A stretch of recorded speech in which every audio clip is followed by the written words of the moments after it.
These last Sundays, Jesus has been speaking to us in parables.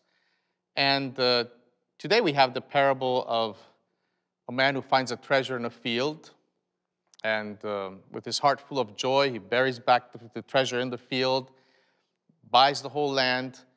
And another merchant instead finds a very precious pearl, a very rare one, sells everything in order to buy that pearl. And I always applied myself this to our own lives. You know, what do we want to choose in our life? What is really important? What is really worth of risking our lives or giving everything away in order to possess? But I was just thinking last night while reflecting on this passage, like, let me apply this to God, to Jesus. What was really precious to Jesus?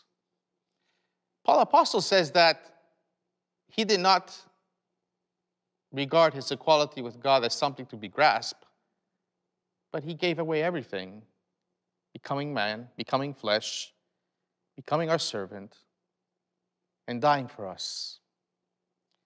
If we go back to the narrative of creation, God, during the 6 days, he creates the sky, the heavens, the earth, animals, creatures, plants. And at the end, when he creates the human being, he says, wow, this is really my perfect thing. This is the most beautiful thing that I ever created. Now, obviously, distancing ourselves from him, it was like he lost the most precious thing. And when Jesus was asked to come into the world, he decided to risk all his life for the most precious thing that God has. And we are the most precious thing. And he gave his life for us.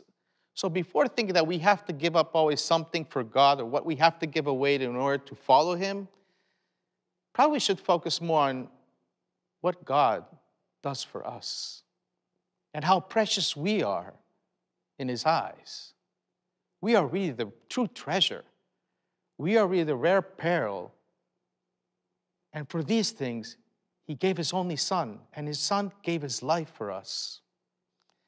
You know, it's always difficult for us to make choices in our life.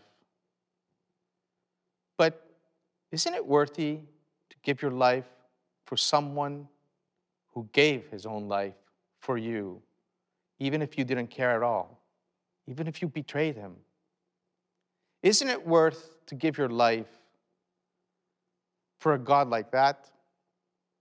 It may sound reasonable, but God doesn't even want that.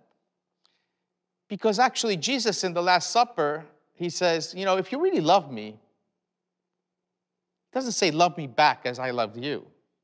He says, if you really love me, follow my commands. And what is his command that he gave? To love one another like he loved us.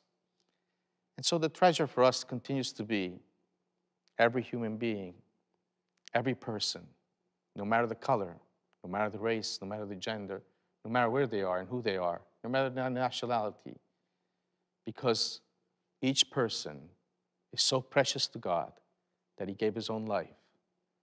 And this is why we have to love one another as he loved us. Amen. Amen.